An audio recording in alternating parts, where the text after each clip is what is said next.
Good afternoon. I'm Sister Judy Stevens. During this past year, St. Joseph Ministry Fund approved a grant to the Central Santa Catalina Women's Cooperative to provide snacks and breakfast for children that they serve in Juarez, Mexico, for about 140 students. Some come for the pre-kindergarten and kindergarten program, and then students come after school for working with tutors in their after-school program. They have computers and it's all and a library. It's all set up. I want to tell you a little bit about Centro Santa Catalina. It's a cooperative for women. It was started by the Dominican Sisters of Peace about 22 years ago. In the beginning, the Dominican Sisters were the directors, and although they lived in El Paso, they would cross into Juarez and work at the cooperative. The buildings where the cooperative is situated are nice buildings and a large chapel built on top of the old city dump in Juarez. And it's clear on the west edge of Juarez, next to a mountain where I believe the Cristo Rey Mountain is very close. The cooperative has grown gradually over the years. They have a great board of people, and some we happen to know personally. The women who come to the cooperative, there's time for prayer, time for education, and always training and leadership. The director, as I said, was always a Dominican sister until recently. They decided to move the 501c status of the cooperative from the United States to Mexico, and that was quite an adventure. So now there's a wonderful woman named Rosa who is from Juarez, who is the director. She's very, very talented. One of the most exciting parts of the cooperative is the sewing co-op. There are about 30 women who, when you come into the room, they are all at sewing machines doing different pieces of the work. And then after they have made the tablecloths, the napkins, the shawls, the over-the-shoulder bags, the phone carrying bags, all kinds of artisania, the Dominican Sisters will bring that into the United States and market it. And then all of the money goes back to these 30 women, and they're getting about an average of $160 a piece for the work that they have done every month, which is a great help for their lives. If they were working in one of the factories there, it would be much, much less. So I'm going to show you some of the pieces. This is one of my very favorite. And we watched women do the tasseling at the end and sewing the seams. This is another very wide runner that I like very much. Every year for the border experience, when it was safe to go into Juarez, we would visit the co-op. And one year when we went, they were making thousands of these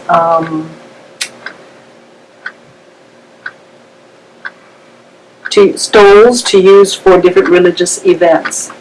And the person who had ordered them was a priest giving a workshop in Albuquerque, Father Richard Rohr, and he had requested many of them.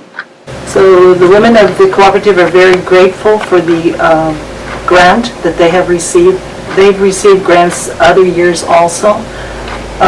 This group, the people in the board write the requests for grants, and they approach other foundations and congregations for help as well as ours. So thank you very much.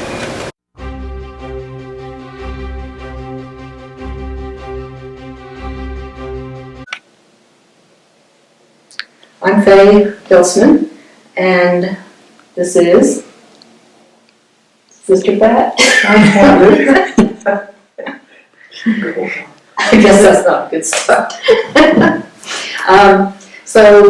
Almost 40 years ago, Pat and myself decided that one of the things that was lacking for the general population was mental health counseling that would be affordable to anyone who really needed, and not just to those who could afford the prices of mental health counseling. And so we received money from the very beginning from the foundation, and started CEC, which stands for the Counseling and Education Center. And so the mission and the purpose has always been to provide affordable counseling to those who need help and cannot find it anywhere else, or that it's not affordable to them. And so it's continued for 40 years. We retired a couple of years ago, and during all that time, the foundation and now the ministry fund has provided us with support, financial support, and moral support over all those years. And so it's allowed us to see many people. Some of the places where the office has been, and some of the services we provide has altered or changed throughout the years, but primarily it's been for families, for child therapy, play therapy, adolescent groups, and adult single, individual counseling.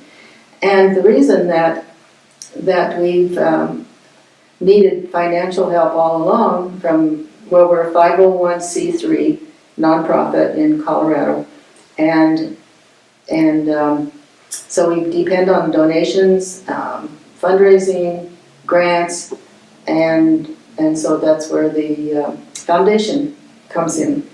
And currently, there are, in the first 6 months of this year, CEC has seen approximately 190 clients. That's that many different individuals, amounting to 1,555 sessions, and even more hours, because some of those sessions were more than an hour.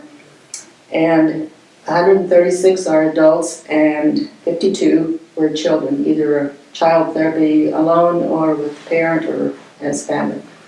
And so and most 95% of those people are on Medicaid. And the reason that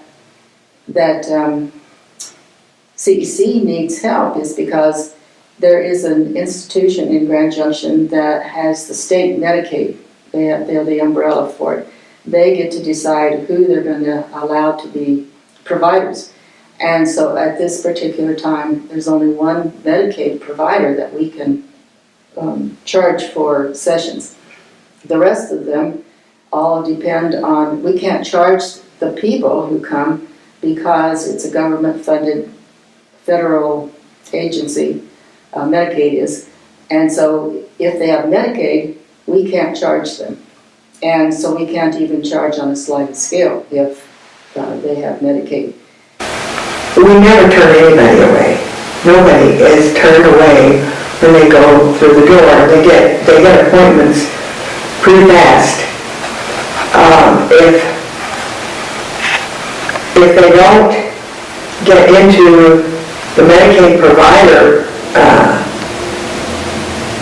hospital, really, they many times have to wait 3 months for an appointment there. And we can give them an appointment within a week. So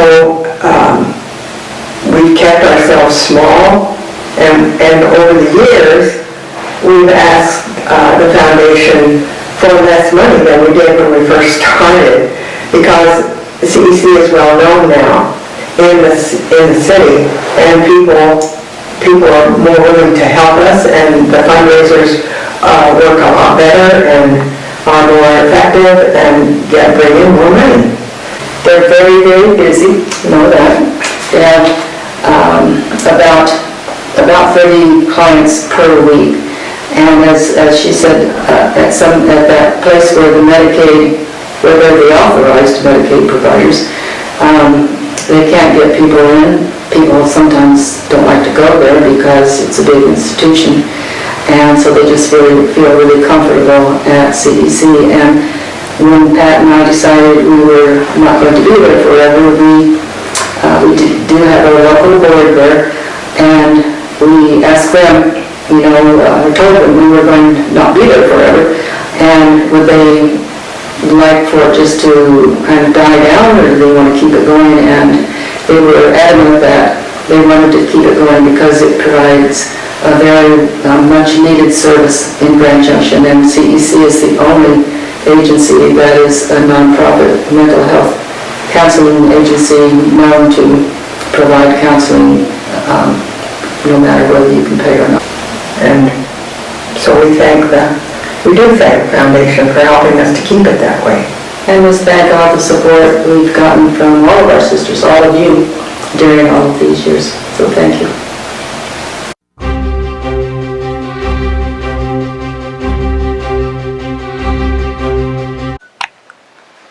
Hi, I am Denise Schmitz, CSJ, Margaret's sister, and I'm a part of the Norton Community Garden in Norton, Kansas.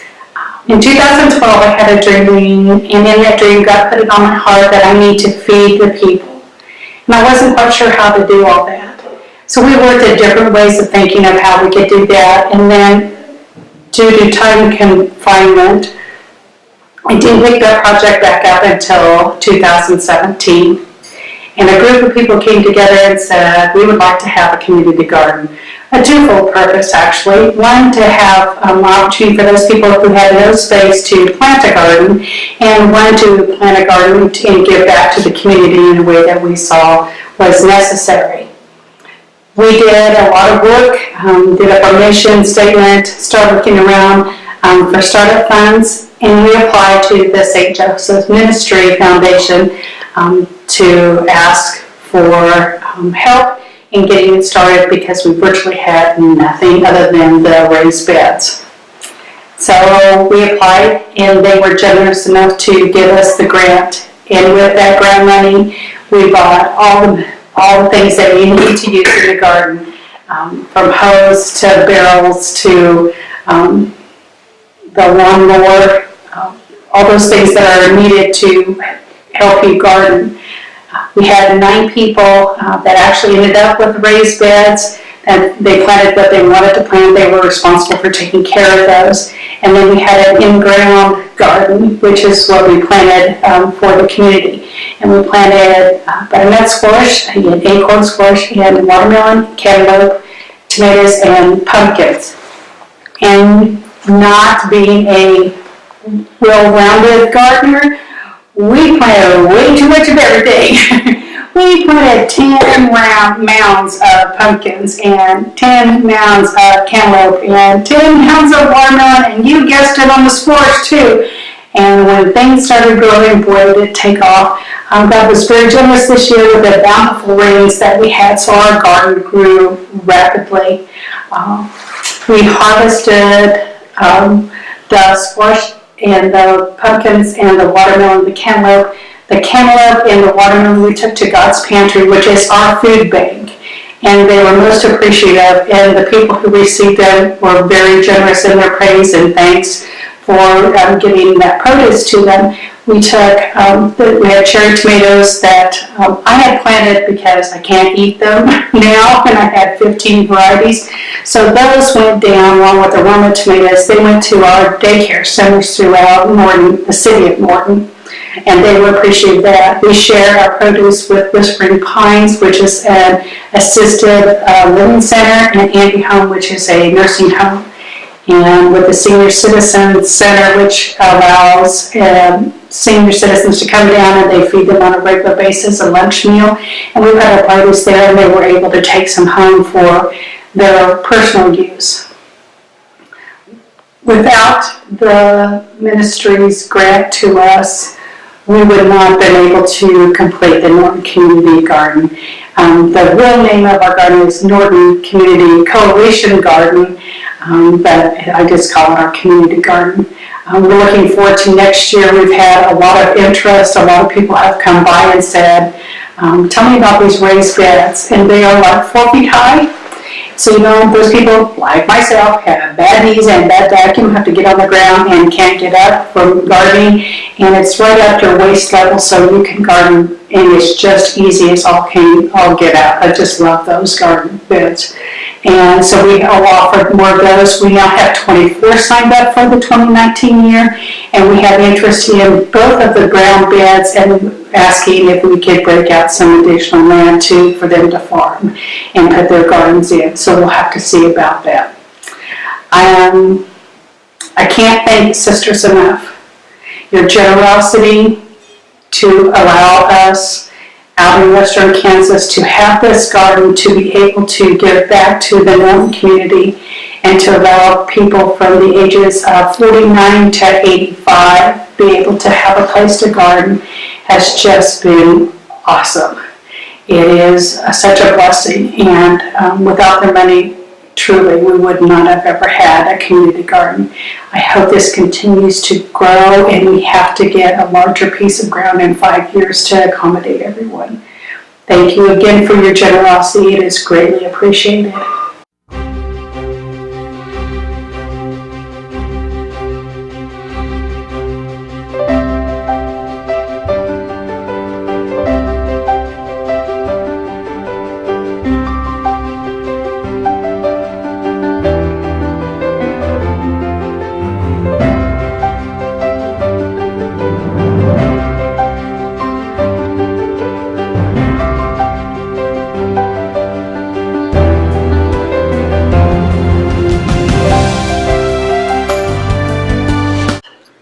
Well, I'm from Turkmenistan, which is in Central Asia, and I'm 22 years old.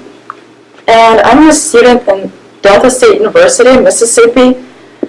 My major is English and Literature. And how did you come to be here at Manor House?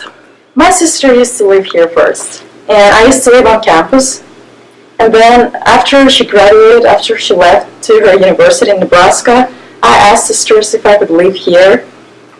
And you were studying at Cloud County at the time? Yes, and my major was criminal justice. And your plans for the future? You've got some more studies to do? Yeah, I've got 3 more semesters to finish, and then I'm going to work for 1 year. And then I'm going to go back to my country so I can work there, because my family's there, Excellent. How have the Sisters of St. Joseph helped you here? Sisters of St. Joseph, they paid for my tuition in university, which I could not afford.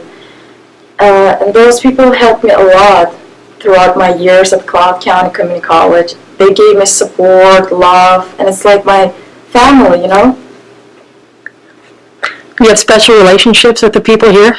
Yes, I do. I do have special relationships. As I said, it's like my family. And I feel like I'm truly blessed because I've got 2 families, one in Turkmenistan and one in the United States. Some of the sisters don't know you because they're not here in Concordia. What would you like to tell them? First of all, I want to thank them all. Because they are such nice people. And everybody who live here, like girls from different countries, they all love sisters. And I don't know, I have so much words, but thank you for everything. I truly appreciate it. Hi, my name is Alex Duran, and I am from Mexico. I moved to Concordia 10 years ago. I am in the DACA program. I recently graduated in cosmetology. I reached out to Sister Judy, and that's how I got into you guys' program.